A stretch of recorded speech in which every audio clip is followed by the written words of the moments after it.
The 50 reality show का first day, first task and first elimination, yes, Vanshraj Singh को eliminate कर दिया गया है।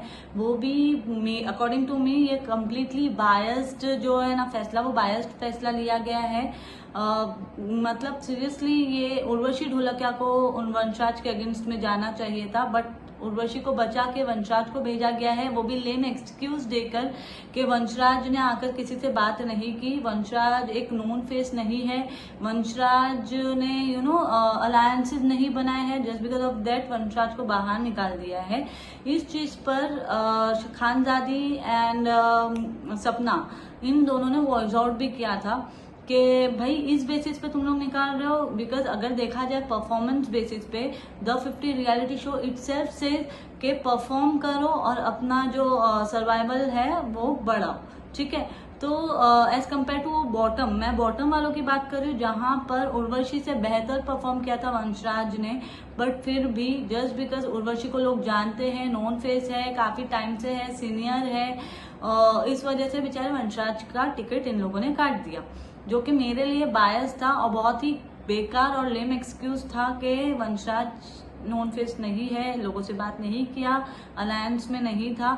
बट भाई परफॉर्मेंस देखो यार, परफॉर्मेंस भले वो बॉटम में था, अगर म्यूजिकल चेयर देखो तो वो लोगों को धक्का देके नहीं बैठ सकता था, उसका वहां पर बहुत से सीनियर्स थे जो उसके अगेंस्ट में आगे चल रहे थे और पीछे भी, तो लोगों को धक्का देके वो नहीं बैठ सकता था अपने सीनियर को, ठीक है। रही बात, लोग अब कहेंगे कि उर्वशी की एज हो गई है इस वजह से वो परफॉर्म नहीं कर पाई, सीनियोरिटी वाला कार्ड दे देंगे कि उर्वशी इस वजह से परफॉर्म नहीं कर पाई है। तो भाई अगर वो सीनियर है और एज वाइज वो परफॉर्म नहीं कर पाई तो प्लीज घर बिठाओ उसको। यहाँ पर फॉर्मेट सबको पता था कि टास्क होगा, फिजिकल टास्क हो गए, माइंड गेम्स खेले जाएंगे जहां पर आपको अपने दिमाग लगाना होगा, फिजिकल टास्क होगा जहां पर आपको अपना जीतना है और सर्वाइवल आपको करनी है, अपने सर्वाइवल के लिए आपको करना पड़ेगा। ये चीजें मालूम थी, उर्वशी को भी पता था, फिर भी अगर लोग कहेंगे कि उर्वशी एज में बड़ी है इस वजह से उससे वो चीजें नहीं हो पाई, तो नहीं यार, ये एक्सेप्टेबल नहीं है। ऐसे तो बहुत से लोग चले जाएंगे। अगर आप देखो द 50 शो के अंदर 27 कंटेस्टेंट्स बिग बॉस के प्लेटफॉर्म से लाए गए हैं, चाहे वो अपने हिंदी सिनेमा से ले लो, लाइक हिंदी टेलीविजन से ले लो, जो बिग बॉस 1 से लेके 19 तक का जो भी आया है वो बिग बॉस प्लेटफॉर्म से अगर आप देखोगे, मैक्स ये बिग बॉस से है, बिग बॉस मराठी से है, बिग बॉस OTT से है। बहुत से कंटेस्टेंट्स, आई थिंक 27 कंटेस्टेंट्स जो है वो बिग बॉस के प्लेटफॉर्म से लाए गए हैं, राइट। और बहुत से ऐसे हैं जो डेली सोप से लाए गए हैं, तो मैक्सिमम जो है एक दूसरे को जानते हैं, कोई ना कोई बैकग्राउंड उन लोगों का है जहां पर एक दूसरे को हम सब जानते हैं।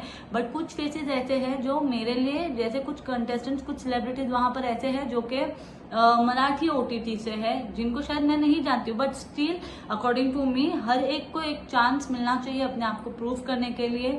और अभी तो यार घुसे ही थे कि अरेना में जो है टास्क हो गया भाई, टास्क से लेके कंटेस्टेंट से लेके सेलिब्रिटीज कह लो, सेलिब्रिटीज से लेके महल तक का सब कुछ परफेक्ट था। बट ये जो एलिमिनेशन है वो बायस्ड है, वो भी जहां पर खानजादी और सपना ने आवाज उठाने की कोशिश की है।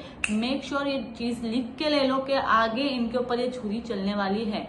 खानजादी एलिमिनेट होगी या तो सपना चौधरी बहुत जल्दी एलिमिनेशन में आ जाएगी, बिकॉज ये करण और प्रिंस के अगेंस्ट बोली। And one more thing, Prince इतना ऑब्सेस्ड क्यों है एल्विश यादव से, मुझे नहीं समझ में आ रहा है भाई। बिग बॉस में तो जाने दो साथ में नहीं थे, बट यस रोडीज में ये दोनों साथ में थे, जहां पर प्रिंस का और एल्विश का बहुत बड़ा झगड़ा भी हुआ था जो बाहर तक के गया था। एंड ठीक है, चीजें सॉर्ट नहीं हुई, but at present the 50 show में एल्विश यादव नहीं है और प्रिंस ने मैक्सटन को अकेला देखकर मैक्सटन से जो कुछ पुरानी कंट्रोवर्सीज है जो मैक्सटन और एल्विश की, ना कि मैक्सटन और प्रिंस की है, ना कि प्रिंस की और एल्विश की, बट स्टिल प्रिंस ने मैक्सटन को इतना उकसाया है कि उससे पहले तो कंट्रोवर्सीज मालूम की, देन क्या कंट्रोवर्सी थी, ये था वो था, तो मैक्सटन ने थोड़ा बहुत एक्सप्लेन किया एंड इंडियन टेलीविजन पे उसने पूरा ये चीजें बताया। एंड उसने ऐसे में प्रिंस उसको कह रहा है कि भाई 4-5 दिन मत ले, कल के कल ये चीज बाहर निकाल और मालूम कर, क्लियर कर, टेलीविजन पे ऑन है तू क्लियर कर।